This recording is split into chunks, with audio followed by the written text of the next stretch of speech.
Hi, welcome to Stalwarts of Music with Aditya Veera, Season 3. I'd like to give a very special shout out to my podcast partner, Perpetual Buzz Experiences. You can check them out on www.perpetualbuzz.com. 2023 was such an exciting year with several noteworthy highlights. The podcast won the Hubhopper Podcast Awards for the category of Best Interview Podcast of 2023, and it followed with several live podcast formats at the NCPA International Jazz Festival, the Snarky Puppy India Tour, and Steve Vai's Indian Tour. I'd like to show you all a little sneak peek of what happened in 2023.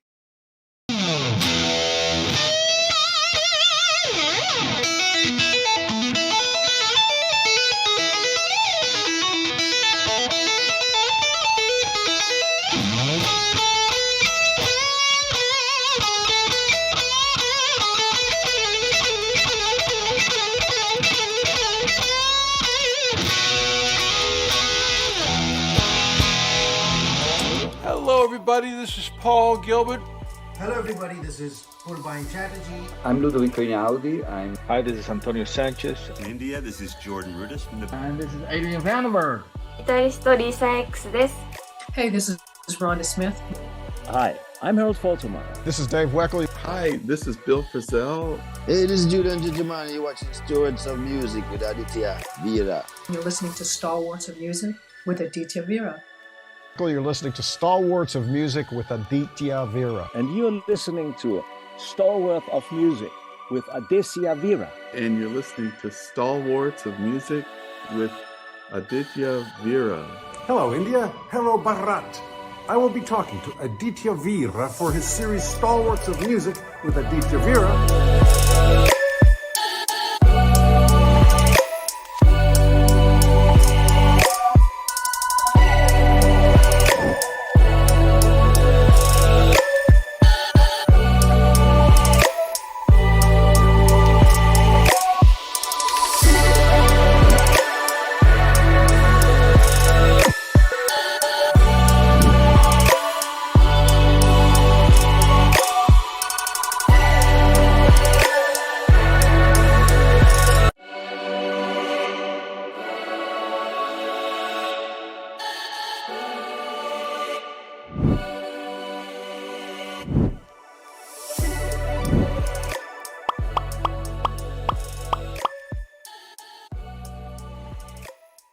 Good to know that. Yeah, it's by far one of the most intelligent interviews.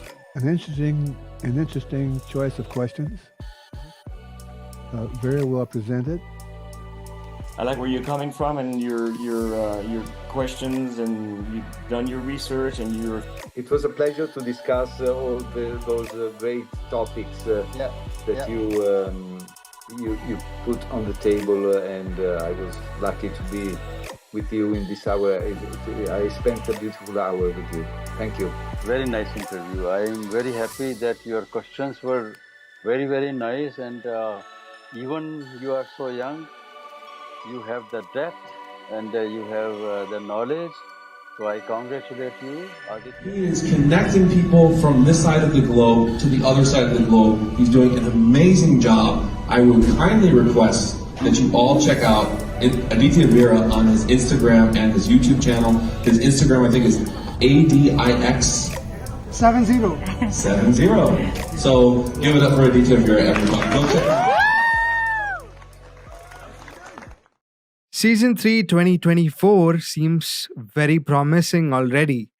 I'm bringing to you the best of artists in every possible genre on this planet. I'd like to give yet another special mention for the Mahindra Blues Festival, which is marking its 12th year. It returns on the 10th and 11th of February 2024 at Mumbai's Mehboob Studio. It's a pivotal part of Asia's blues scene and India's blues movement. The festival has been a platform for both global and homegrown blues talent. Mahindra's consistent support for arts and culture is evident through its 11-year commitment to providing an unparalleled blues experience in Mumbai.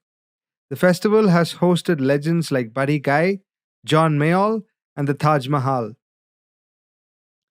I'm delighted to inform you all that Stalwarts of Music with Aditya Veera is partnering with Hyperlink Brand Solutions for a one of a kind music festival podcast featuring three incredible artists: Dana Fuchs, Vanessa Collier, and Samantha Fish. The episodes will be out on my YouTube channel on the 21st of January, 28th of January, and 4th of February, exclusively on my YouTube channel, Aditya Veera 1994. And don't forget to get your tickets for the festival happening on the 10th and 11th of February. Ticket details are in the description. The National Centre of Performing Arts in Mumbai announces the 5th edition of Mumbai's dance season, starting from January 18th to the 4th of February 2024. This 18-day cultural celebration features 27 events showcasing over 100 classical dancers. The initiative aims to unite various Indian classical dance forms through performances, lecture demonstrations, workshops, and masterclasses. Events will take place all across Mumbai, Greater Mumbai, and Navi Mumbai. It's being co-curated by noteworthy artists such as Jayashree Nair and Lata Rajesh. The season will offer a diverse range of performances, including choreography on Tamil literature and a Kathak tribute to Pandit Briju Maharaj. Speaking of the much-awaited spring season of the Symphony Orchestra of India 2024, it will commence on the 2nd of February and concludes by the 16th. It will take place at the National Centre of Performing Arts, Mumbai. The artistic direction is by Mr. Marit Bessian Galiv. It will also feature renowned guest artists that include conductor Martin Brabants, pianist Barry Douglas, mezzo-soprano Sasha Cook, and many more. Symphony Orchestra of India is the one and only country's full-time professional orchestra, and it celebrates its 18th year. So music lovers all throughout the country are invited to experience the promising spring season of 2024 at NCPA. I have a series of album premieres lined up for you all, starting with guitar legend Scott Henderson, who will be releasing his highly anticipated album Carnival on the 2nd of February 2024. Carnival features a diverse set of beautiful compositions and demonstrates Scott's striking ability to combine elements of jazz, rock, funk, blues in an authentic and very seamless way. The album was recorded live in the studio with Romain on bass and Archibald on drums. The same musicians featured on People Mover as well. The theme of the entire album revolves around the idea of being at a fair. Scott drives comparisons to the LA Fair or Disneyland, filled with the crazy atmosphere with variety in terms of music. This album will have 11 incredible tracks, and if you wish to place an order, you can feel free to place an order on www.amazon.com. And you can grab an audio CD copy for sure. You can also head out to the online shop on scotthenderson.net and get an autographed CD. You don't want to miss that. The legendary US blues rock guitar player Walter Trout has navigated over 7 decades in the American blues rock scene. And I'm delighted to present to you yet another album premiere, which we would be having as part of season 3. I'm talking about his new album, Broken, which has some incredible original tracks that ranges from a raging sound to soothing music. It was recorded at the King Size Sound Labs in LA. The album includes collaborations with artists like Beth Hart, Dee Schneider, and harmonica player Will. It's set to release on the 1st of March 2024 and will be available as a LP, CD, and will be also available in digital formats for people to consume. So head out to www.waltertrout.com and get your official merchandise from there. Melissa Manchester is all set to put out her 25th album review on the 23rd of February. The album features special guests like Kenny Loggins, Dolly Parton, and Gerald Albright. So don't forget to mark your dates and look out for the album release. Speaking of my guest today, she is a multi talented artist known for her explosive guitar work, visceral rhythms, and her insane vocals in blues and rock and roll realms. She is an award winning artist with multiple accolades for her contribution to the blues genre. I'm talking about Samantha Fish. She's been recognized as a festival headliner, showcasing her dynamic and electrifying performances. She even featured at every possible music festival last year, and she also was part of the Crossroads Guitar Festival. She's known for her nuanced storytelling and ultra vivid detail in her songwriting, and she holds a reputation as a phenomenal live act aiming to create a cathartic and joyous experience for her audiences. So, without any further ado, I'm delighted to welcome my guest for today, Samantha Fish. Hey, this is Samantha Fish, and you are listening to Stalwarts of Music. Hi, Samantha. Namaste. Welcome to Stalwarts of Music with Aditya Veera Season 3. Such a privilege to have you on the show. So good to be here. Thanks for having me.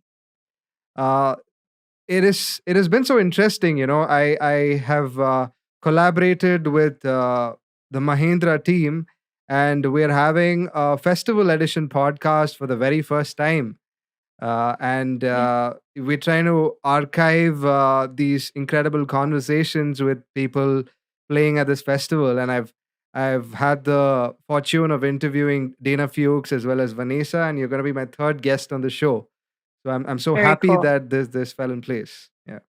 Yeah, me too. I'm really really excited. I've never been to India before, so this is really something very special for me, and I'm really excited to come over. Lovely. There's a little bit of a lag from your end. I can see that there's a little bit of a lag. Yeah, but now it's better. Now it's better. Okay. Yeah. Awesome. So we'll get started with our interview. Yeah. Okay. All right. Yeah. So, Samantha, could you share how certain values have played a pivotal role in shaping your identity as a musician? Sorry, can you repeat that for me? Sure. I'd like to know how certain values have played a pivotal role in terms of shaping your identity as a musician. Like certain values, like hard work. Yep. I mean, I'd say first and foremost, I mean, to be a musician in today's day and age, and really at any point in time, I mean, it's about working really, really hard. So, I mean, since I was really young, I've been pretty ambitious, and put the time and the effort and the hard work in, and I think that above everything, in my career and everything, that kind of hard work has been the center focal point of my identity in a way. And it's really something that I credit a lot of our momentum and a lot of my growth, and just my experience as an artist is that kind of almost like just blue collar approach to making music, and just the effort that's put in on it. When you say a blue collar approach, have you always resonated with the entire idea in terms of the whole aspect? Well, I mean, I feel like I came up in a very grassroots scene. It was very much like you go play a show and you win people over one at a time.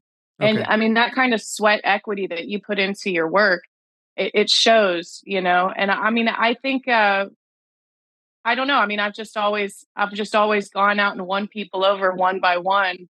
And, I've had a couple big breakthroughs where it feels like we got a lot of attention all at once. And it was like, it jumped, like for me, the momentum started really Yeah.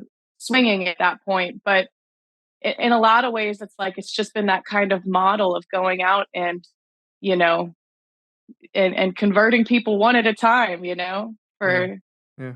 to be interested in our music. Well, it's been a while, and you've come a long way. You've had several many accolades. You've won several awards, and yeah, you won a lot of hearts in terms of putting out your music.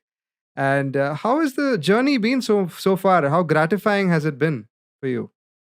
It's been really gratifying. I mean, my happy place is the stage. So anytime I get to go and, you know, perform in front of an audience, and there's, it could be in front of 10,000 people or it can be in front of 30, but if Yeah. the energy is right, that's a good show and that's a gratifying feeling. And for me, the gratification comes in that way, just like having a really amazing audience that you can share and transfer this energy back and forth. Like to me, that's super. That's what I do this for. Yeah.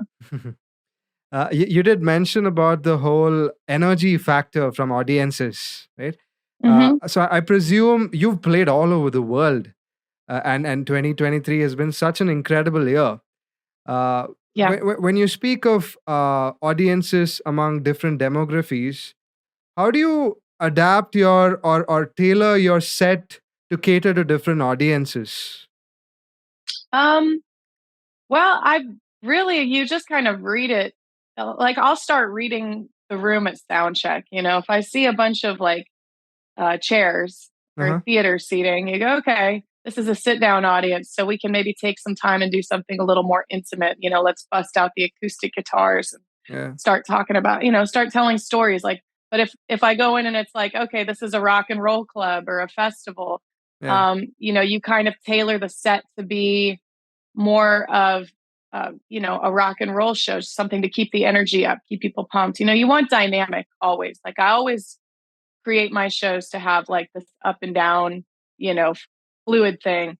But it's just a matter of how vast is that up and down thing going to be? Or if you're doing an intimate little theater, you're going to go all the way to the floor and maybe take it up to here. But if you're doing a festival, you kind of want to start up here and go all the way to 11, right? Yeah. Sometimes if you're outside, it's like sound travels differently. When you're in a room and it has the walls to bounce off rather than a festival, it's like sonically, if you're outside, you might start losing these little nuance things. So Mhm. you just kind of cater the songs around what's going to go over best in the moment, and also allow for the moment to change your mind and change the set list as you go. I mean, there's times where I'm playing and a song will pop into my head and I go, oh, this is going to really, this is what I need to play next, because I feel, that's where the show's got to go. So having that flexibility to change in the middle too is really important. Well, I like the whole idea of spontaneity and going with the flow, and you don't strategize these things, and I think that defines a true artist in you. Yeah.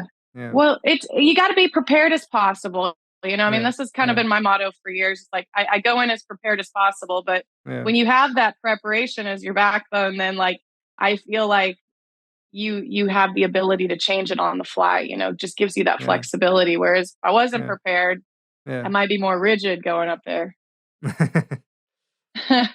That happens. That happens to me too as an interviewer.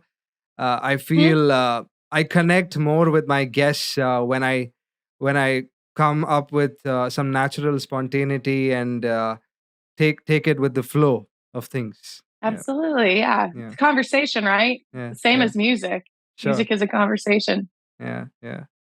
Like I mentioned earlier, 2023 has been an incredible year for you, and you've had some memorable stints, such as the Crossroad Festival. So I'd like to understand what standout moments defined your festival experiences last year, and in the wake of your performance at Crossroads, how did your career take a creative turn to witness exciting new developments post that?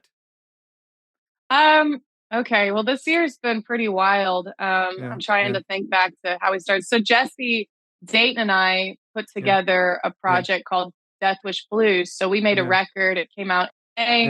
Yeah. We really started touring heavily on that in the springtime. Yeah. Last year was my first time going on an actual very a strategic tour of Australia. So that was kind of how we kicked off the year, busting into this new territory. We got to play at Jazz Fest again in New Orleans, which is a massive festival down here. And once the record came, it just kind of started snowballing, forward. We worked all summer. I think that Crossroads thing definitely. I mean, that I really looked forward to that all year long. And honestly, I had that DVD that came out in 2010. I remember making the Girls with Guitars record back in 2000 and was it 2010 probably, and I'm watching it and I'm like, man, if I could only ever get on that festival, that would just be so cool. So that was something that I've carried with me for a long time of wanting to do that festival. So, I felt like it was a really special moment for me and really unforgettable. And after that, the year just got better and better. We got nominated for a Grammy for Best Contemporary Blues and for the Death Wish record. And then we capped off the year by going on this big tour called the Shake 'Em On Down tour, where we brought John Spencer and Eric Johansson out on the road. And we did this really great 3-band bill and capped it off with opening for Steve Miller. It was a wild year. It was indeed, and it's Yeah. it's great that in a matter of 2 years, so much has happened. You've covered so many continents. You're going to be coming to Asia now, and I know. It's and a crazy. I'm so Grammy, excited. yeah, and a Grammy nomination, and of course, speaking about your incredible album. So I'd like to understand what makes the chemistry between you and Jesse work so well. We both have a lot of like similar background in the music that we like to listen to. And though Okay. he kind of comes from this outlaw country world, and he's Okay. very well versed in that, and he's backed up some incredible legends in the country music world, but he's also backed up some amazing rock and roll people. Just Google him. His bio is insane. Yeah. For me, I grew up listening to rock and roll, and though I'm from the blues world, he's from the country world. It's kind of like we came together to make a record that, we had described as like we wanted to be raw, wanted to rock.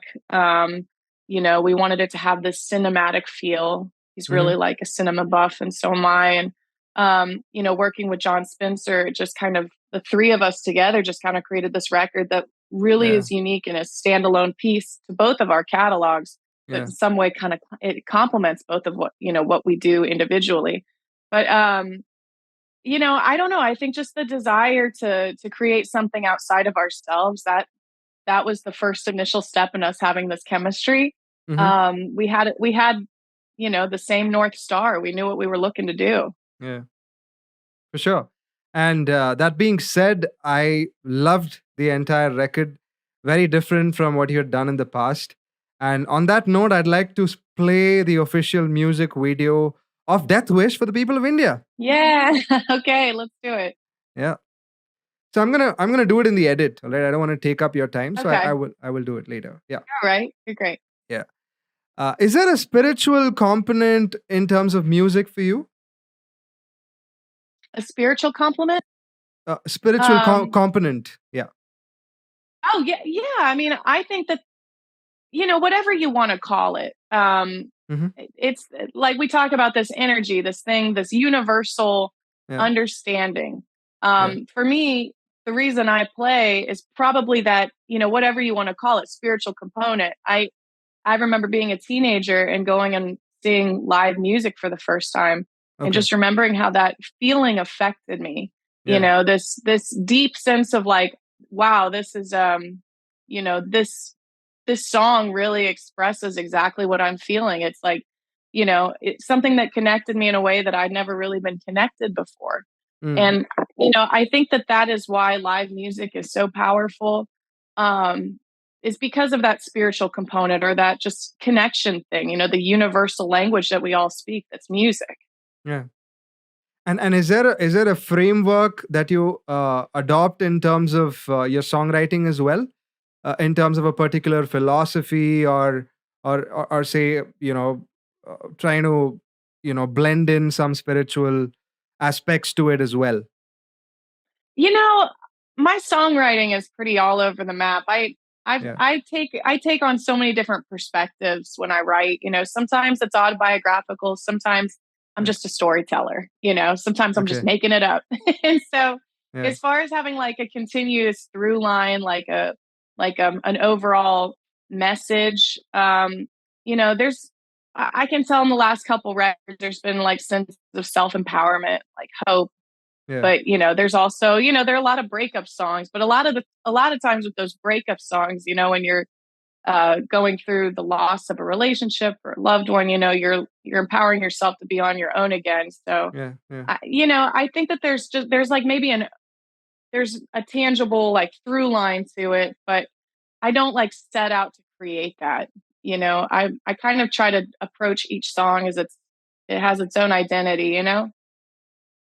And you did mention about some hard times, like a breakup song and all of that.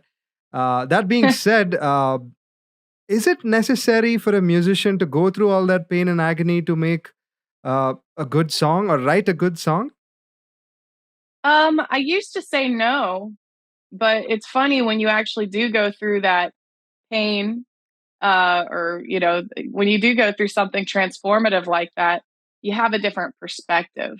There's songs that I wrote 10 years ago that I hadn't lived when I wrote them, but then I lived them later, and I have like a different Yeah. perspective Perspective. of that song. So I don't say, necessarily say no. I mean, it's funny. BB King talks about blues. He said, well, babies have the blues and they're crying, and they're crying. Everybody has the blues. Everybody has emotions and can feel it. I don't think we all have to necessarily go through the exact same things to understand pain or trauma, but there are certain types of pain that give you a different perspective and, Yeah. Yeah. transform the way you think about things. So, it's a little bit of both, I'd say. Fair enough. Yeah, sorry to give you such a vague answer, but No, that's fine. I mean, it's your point of view, and yeah, that's good enough. Yeah. In terms of your album, I'd like to go a little back in time. So, what made you want to pursue an album of covers as part of your 2017 release, Chills and Fever? Oh, that's so fun. Blast. We've been talking about that record a lot lately. Yeah. Okay, so Chills and Fever, God, that was such a crazy record at the time for me to make because I just met this producer named Bobby Harlow, Yeah. this guy out of Detroit. Yeah. And before that, he and I had done these demos for Sire Records, and Uh-huh. it was time for me to make a record. And Okay. we just been talking about like writing and everything, and Yeah. it just seemed like a good. I'd only ever put out solo music at that point, or like original solo material. So it's like, to go in and create an album of covers, we went and specifically chose these songs that felt like hits that weren't necessarily hits in their time. But it was about putting together an album of like really incredible, just songs that we thought we wanted to shine some light on and give some attention to. And honestly, doing that record was so good for me. I stretched out musically in a way that I never really had at that point, Mhm. and put together a big band for the first time. I'd only ever been a power trio on the road, and then all of a sudden I came Yeah. out with horns and keys, and it was really an educational thing for me. Not only just finding these songs and putting my spin on it, but then going out night after night and performing them. It was definitely just educational and transformative for me. I ended up, my whole songwriting process changed from that point on. You just start hearing things differently. You mentioned this is probably the first time you put together a big band. So, in Yeah. terms of your approach, did you have any philosophies as a band leader? Well, all of them went out the window once I got that big band. Again, I I had a very specific approach. Um, Really, the thing I felt like affected me the most was just the guitar playing. I was so used to being in a trio and just holding down every little bit. Yeah. And then once you get that big sound, it's like, okay, knowing when not to play is just as crucial as knowing when and what to play. So, I learned a lot there. And then going back and stripping it back down to a smaller band after having that big horn section, it was like I had to learn to fill in the spots again. So it's just really about listening and playing what the moment calls for, and that whole experience made me more present as a musician, I feel like. Yeah, and like you rightly said, in terms of adapting with such a big band for the very first time must have been very challenging, and to sort of maneuver and understand when not to overplay, and Yeah. those subtle nuances are very essential. Yeah. Yeah, I mean, Yeah. it's what Yeah. makes, Yeah. the show tight or sloppy, right? Yeah, yeah.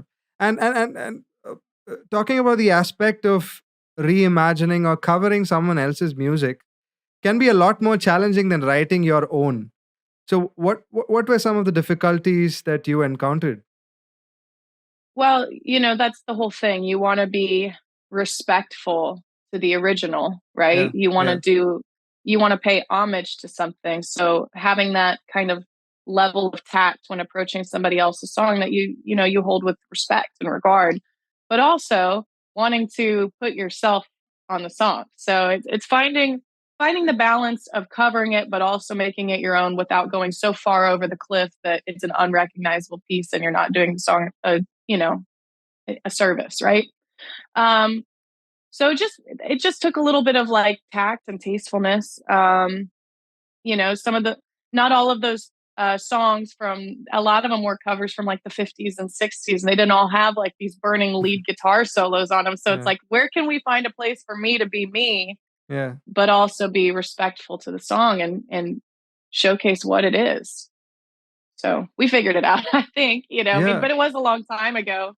Um, I'm also, I look back at those things with a little bit more of uh, a gentle ear with myself. Like I hear things that I'm like, oh, I wish I would have done this different or better. But now I just, oh, it was a long time ago. And it's a Yeah, snapshot of who I was in 2016. So yeah, and you've evolved a lot post that, and of course, like introspection and looking at things from a different angle, and probably trying to uh, make it better in terms of a lot of things can happen yeah, during the process. Yeah, absolutely. yeah, Absolutely. I mean, yeah, every record I've ever made, I feel like I've learned something yeah, that I take forward with me. And, studio time is really where I think you grow leaps and bounds. I mean, the stage every night you can incrementally change things, but there's just something about going in the studio where it's like you're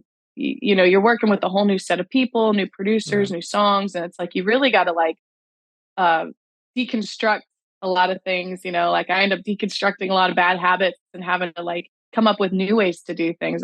It's hard, but it's really cool. yeah. That's incredible.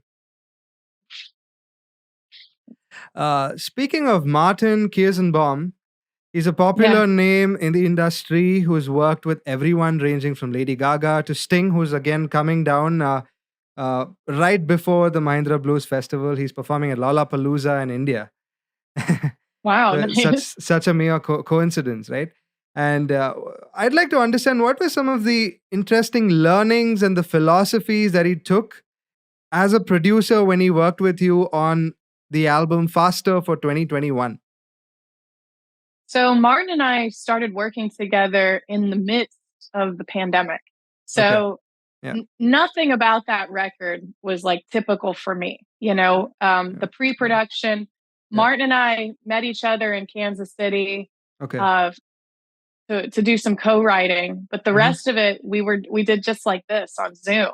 But we Wow. wrote a lot of these songs together and created them, and he put a lot of time into the pre-production and playing.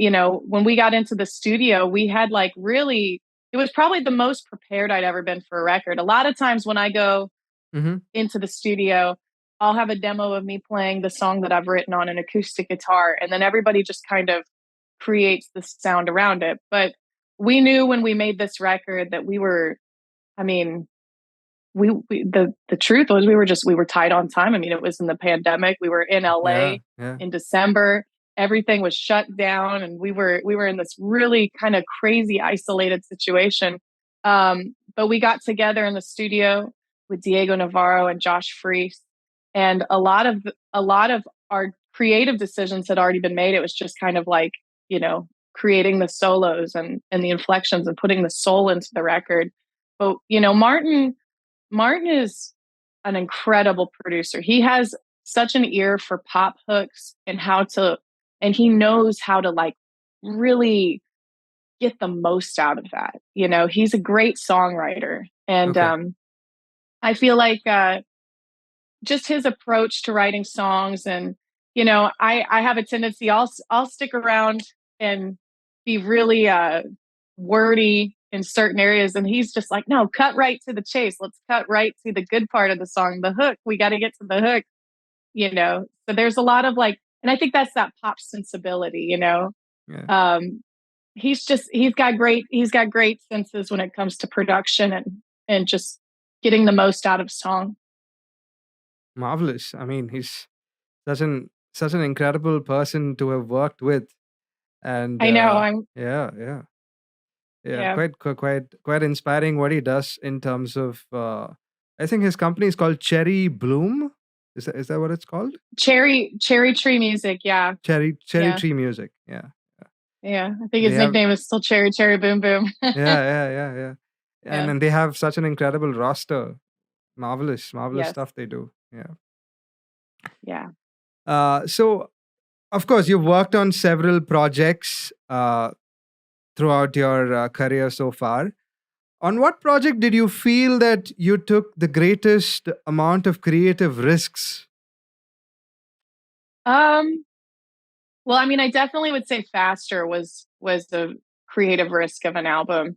And you Okay. know, I was, like I said, I mean, I'm from the blues world, and working with Martin, who's made Yeah. records with Sting and Madonna Yeah. and Lady Yeah. Gaga. That was Yeah. kind of like a collision of worlds in a way. Yeah. And Yeah. so to find a through line for the two of us to create something, you know, I think that was definitely like a creative risk, but I also feel like whenever you risk, you get you know, the reward is even Correct. greater, right? And we came up with something really unique sounding together. You know, doing this collaboration with Jesse, that's been a risk. You never know Hmm. how are we going to work together? Is it, you know, we went to the studio in a way almost blind, like we've done these demos, like these acoustic demos, uh and we knew that those sounded good, but it's like, how is this actually going to translate, you know? Yeah. Yeah. So that was a risk. um Pretty much I feel like every album since Chills and Fever has been kind of a concept, and it's been something that's diverted from the, you know, what people have come to expect from me.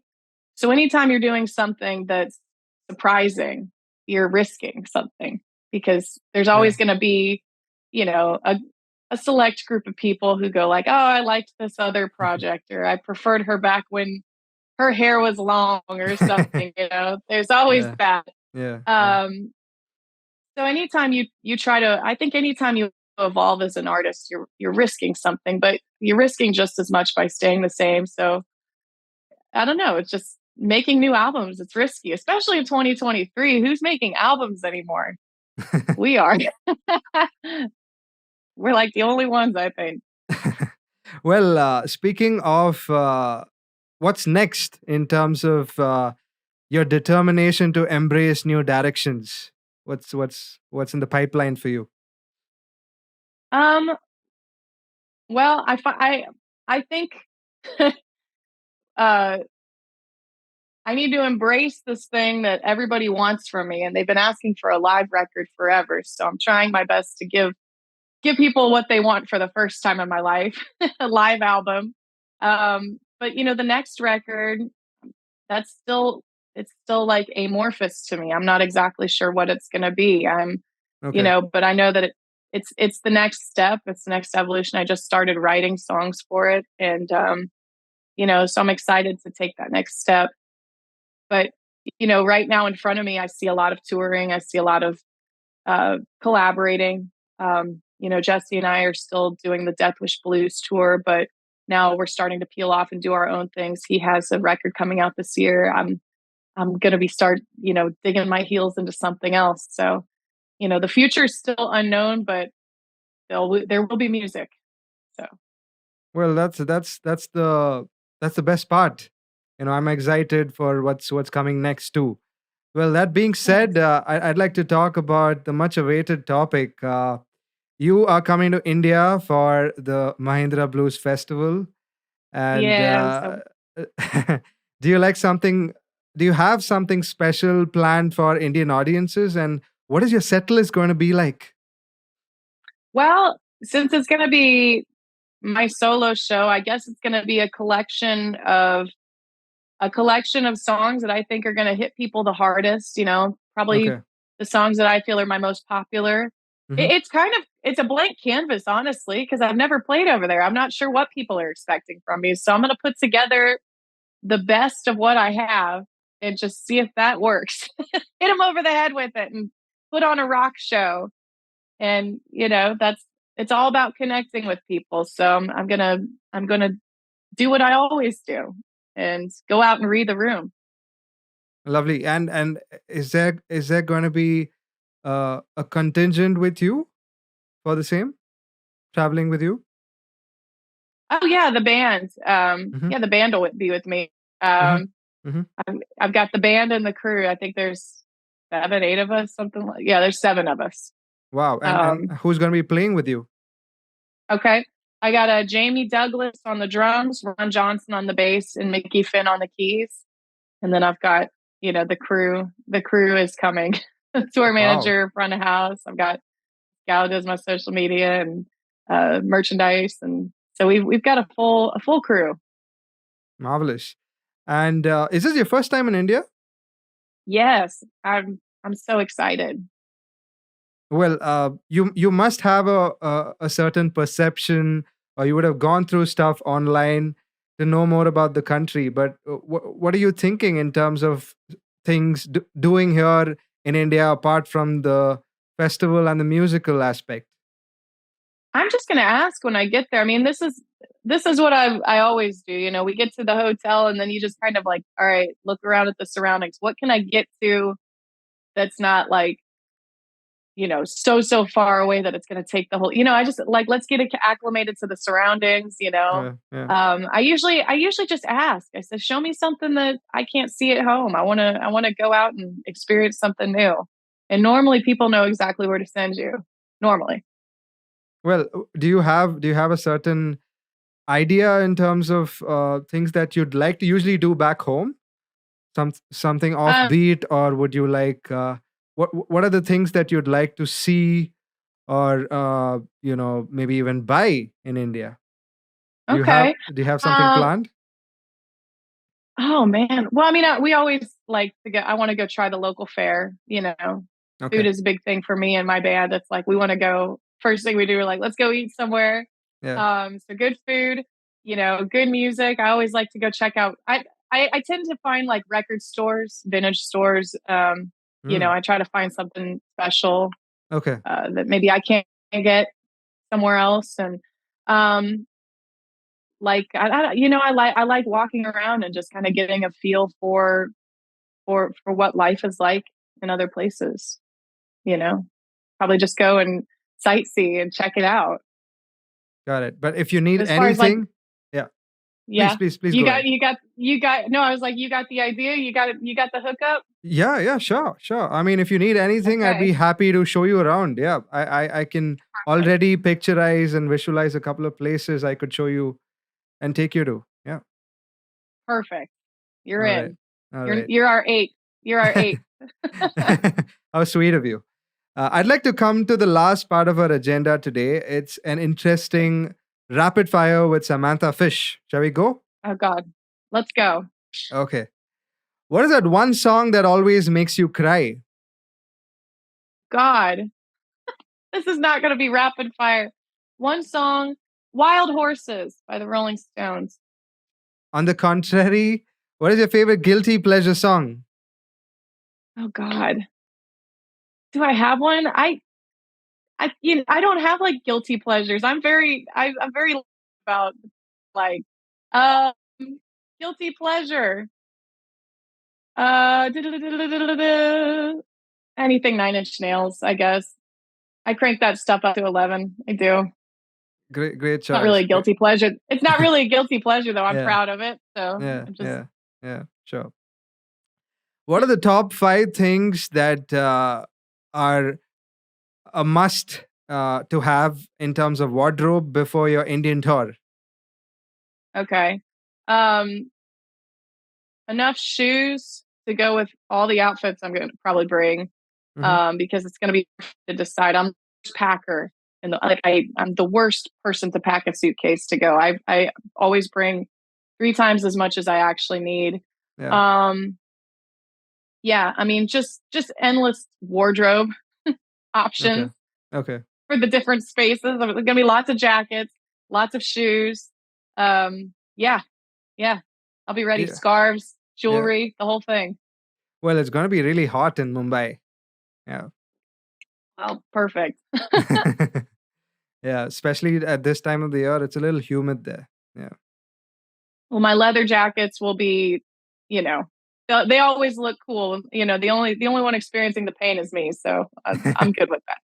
Awesome. Awesome. What is your favorite cuisine?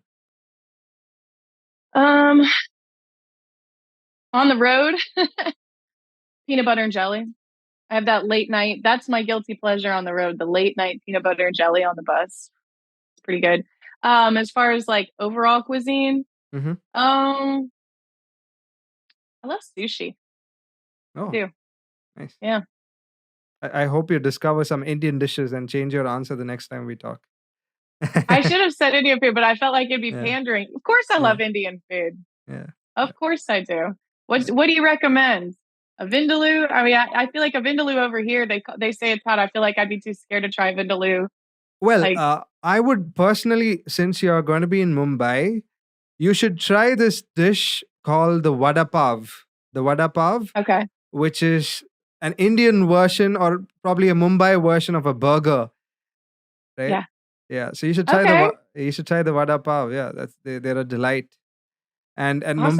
Mumbai also has some great Parsi joints where you get some nice Parsi food.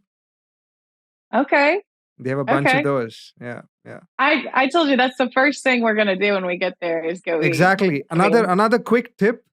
So where the festival is located, it is located at a place called Mehboob Studios in Bandra. And right opposite the Mehboob Studios is this really nice Parsi bakery, which you might want to check out. Like, you can just go grab a quick bite from there. okay, all right, Yeah, cool. I'm you gonna try write that all out. this down. Yeah, yeah, Thank you. yeah. Bless Uh, you. yeah. In terms of say top 3 qualities that you've learned from one of your musical idols that you personally embody right now, what are they? Mm. Well, okay.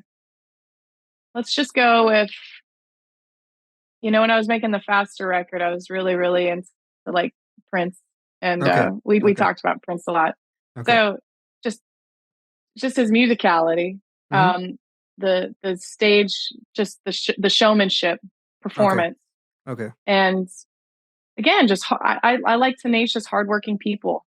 So you know, just the brilliance of his musicianship and songwriting, showmanship, the way he presented himself and moved on stage, the visuals, are bar none. And then yeah, just the amount of work you could see that he and his whole band put in to everything. Yeah. Beautiful. Beautiful. If you had to put together an all-star blues band, who'd be part of it? Can they, like, living or dead? Can they all? Any era. They can all Who? they can all come together. Yeah. In Samantha's world. Okay. Yeah. Hmm. Well, I love North Mississippi music, so Okay. R.L. Burnside is one of my favorites. Um, if I put together the band, I'm just going to be sitting in the in the audience. Um, I love RL on guitar. That'd be Mhm. pretty amazing. Okay. Um, that'd just be so cool to play with him. Yeah, anybody from the Fat Possum roster, um, Muscle Shoals, anything from the South. Incredible. Royal Studios, yeah. Yeah, let's do it. Lovely, lovely. In terms of your playlist, your music playlist, what are the two, shall we say, modern contemporary artists you're listening to at this point that you really dig? I'd have to open up my phone. I really enjoyed like Saint Vincent when I first started hearing about her with the Mass Seduction album. Okay. Just a modern guitar player who Mhm. makes the guitar sound like it's not a guitar. I like anybody who can innovate the instrument. Sure. So I have a lot of respect for her, and also her. I saw her at Mm. Crossroads. She's Oh, lovely. incredible. Oh my god. Lovely. Lovely. Yeah, she's amazing. She's on the playlist. Yeah. A lot of amazing women out there, you know, changing people's perception of the guitar. I think it's pretty incredible. Certainly, certainly. If you had to describe your experience being on Stalwarts of Music, how would you describe it? It's been lovely. Thank you for having me. You just Well, really well, thoughtful, very thoughtful questions, making me sweat and squirm. So well, pleasure is mine. I hope you had a good time. I have one last Yeah. question for today, Samantha. Down in the distant horizon, what would you like to be remembered as? I want to empower people to Okay. be themselves. I want to be unapologetically me, and I want to empower people to pick up guitars and be who they are. Marvelous. That's a great answer for a closure. This interview will be additionally aired on Big FM Shillong and Aizol, two incredible radio stations in the northeastern part of India, on my Sunday primetime radio show between 5 to 6 p.m. It'll also be streaming on my YouTube channel, Aditya Veera 1994. And it'll also be on all major audio streaming platforms, ranging from Apple Podcasts to Spotify at a later point of time. So I'll be sure to share the link once this interview is out. It's been such an incredible blessing, honor, and a privilege, Samantha. Thank you so much for taking time out. Thank you so much. I appreciate it too. We'll see you soon. Yeah, really looking forward to see you soon. Anything you need in Mumbai, I'm just a phone call away. I'd be happy to meet you and interact with you in person. Thank you so much. I appreciate it. Thank you so much, and have a nice day. Hey, thank you for your time. I appreciate it. Take care. All right. All right. Bye-bye. Bye.